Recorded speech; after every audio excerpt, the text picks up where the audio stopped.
Good morning. I'm Pastor Chavaleh, and I would love to welcome you to virtual Mount Cross this morning and our morning devotional. I've been thinking this week about the first chapter of John and connecting it to some essays and poetry I've been reading. So first I'll read John. This is chapter 1, verses 1 through 4, beloved and familiar words. In the beginning was the Word, and the Word was with God, and the Word was God. He was in the beginning with God. All things came into being through him, and without him not one thing came into being.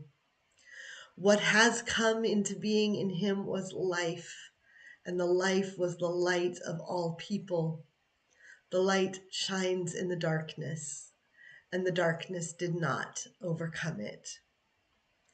I've been reading a beautiful book of essays and poetry called The Universe in Verse, 15 Portals to Wonder Through Science and Poetry. The essays are by Maria Popova, and she has curated accompanying poetry.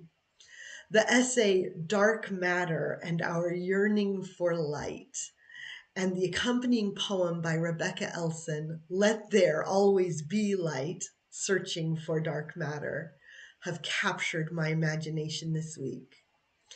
Everything is sacred for a person of faith, and sometimes it's more obvious than others. For me, dark matter is a tangible, though intangible, metaphor or analogy for the sacred all around us. Maria Popova writes in her essay that dark matter comprises 95% of the matter of the universe. It's everywhere, but beyond our understanding. And in Popova's words, it is the colossal contour of our ignorance. Which makes me wonder, if only that ever pervasive and generative yet unknowable dark matter would manifest itself in a way that we could understand, incarnate itself, maybe.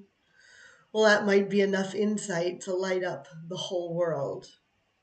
So I'm going to share this essay and poem with you. It's a little long, but you can come dip in, dip out as you wish, and invite you to hear it as I do through this first bit of John, not as a contour of ignorance, but of incarnation.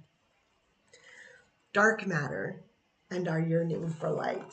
There's her illustration for this. Months before Edwin Hubble finally published his epoch-making revelation about Andromeda, staggering the world with the fact that the universe extends beyond our Milky Way galaxy, a child was born under the star-salted skies of Washington, D.C., where the Milky Way was still visible before a century's smog slipped between us and the cosmos. A child who would grow up to confirm the existence of dark matter, that invisible cosmic glue holding galaxies together and pinning planets to their orbits so that, at least on one of them, small, awestruck creatures with vast, complex consciousnesses can unravel the mysteries of the universe. Night after night, Vera Rubin peered out of her childhood bedroom and into the stars, wonder-smitten with the beauty of it all, until she read a children's book about the trailblazing astronomer Maria Mitchell, who had expanded the universe of possibility for half of our species a century earlier as America's first professional female astronomer and the first woman employed by the United States government for a specialized non-domestic skill. After discovering a long sought-after comet, she was hired as a computer of Venus for the U.S. Nautical Survey, a sort of one-woman GPS performing complex astronomical calculations to help sailors navigate the globe. Reading about Maria Mitchell, the young Vera was suddenly seized with a life-altering realization. Not only was there such a thing as a professional stargazer, but it was a thing that a girl could do.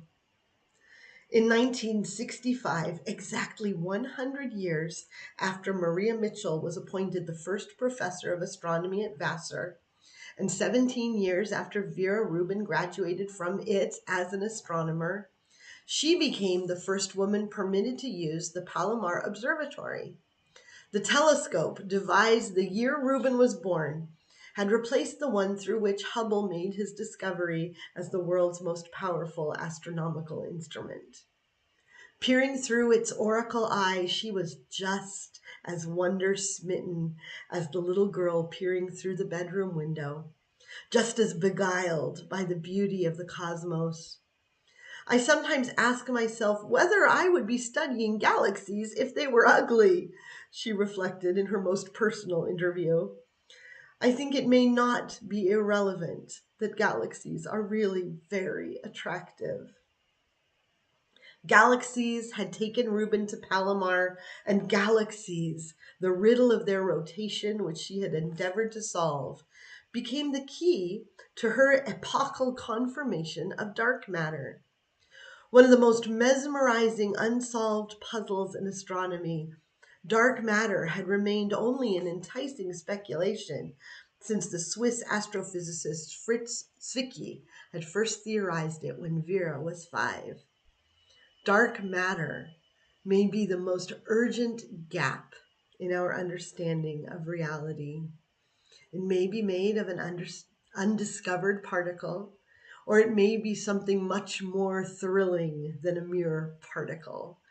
There could exist dark protons and dark electrons, visible to each other but invisible to us, fusing into dark atoms in an entire dark chemistry that gives rise to dark life existing all around us, imperceptible to us.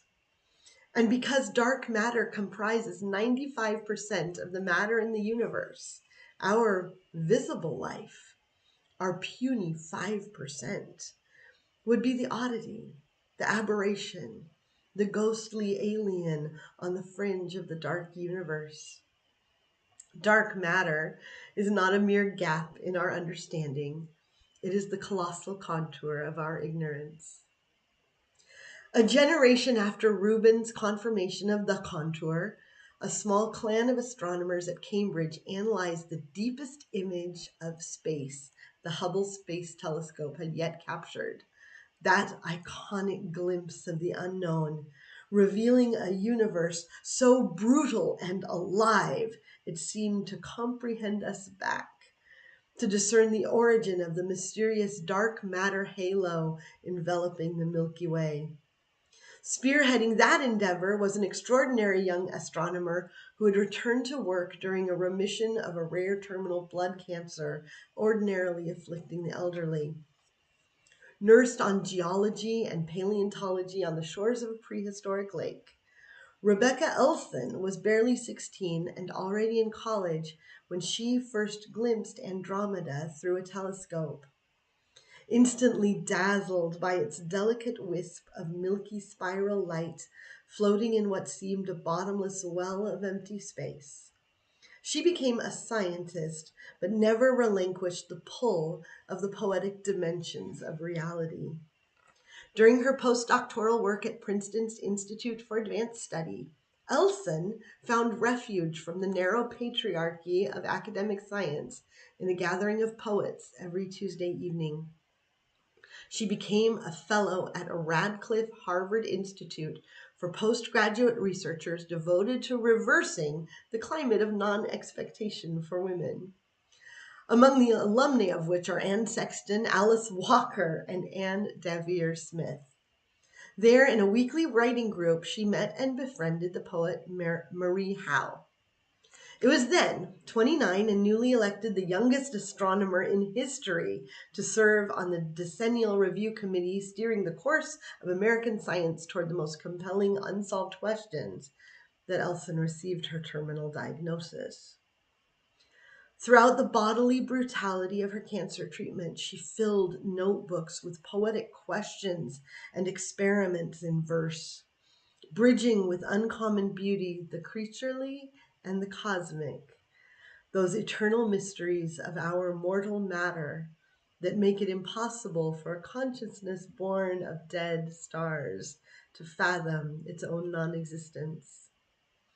Rebecca Elson lived with the mystery for another decade, never losing her keen awareness that we are matter capable of wonder, never ceasing to channel it into poetry. When she returned her borrowed stardust to the universe a spring shy of her 40th birthday, she left behind nearly 60 scientific papers and a trove of poems, posthumously published under the lovely title, A Responsibility to Awe. Permeating Elson's lyrical meditations on the nature of reality, mortised and tenoned with life and love, the mystery of dark matter culminates in one particular poem, exploring with uncommon loveliness what may be the most touching paradox of being human. Creatures of matter in a cosmos governed by the dark sublime of endless entropy, longing for the light of immortality, longing to return to the singularity so that everything may begin again. And in my language of everything is sacred, longing to return to the light of the world and the restoration of all things. This is Rebecca Elson's poem, Let There Always Be Light, Searching for Dark Matter. For this we go out dark nights searching, for the dimmest stars, for signs of unseen things, to weigh us down, to stop the universe from rushing on into its own beyond till it exhausts itself and lies down cold, its last star going out. Whatever they turn out to be, let there be swarms of them, enough for immortality, always a star where we can warm ourselves. Let there be enough to bring it back from its own edges, to bring us all so close we ignite the bright spark of resurrection. The light shines in the darkness, and the darkness did not overcome it. Amen. Have a wonderful week. I'll see you Sunday.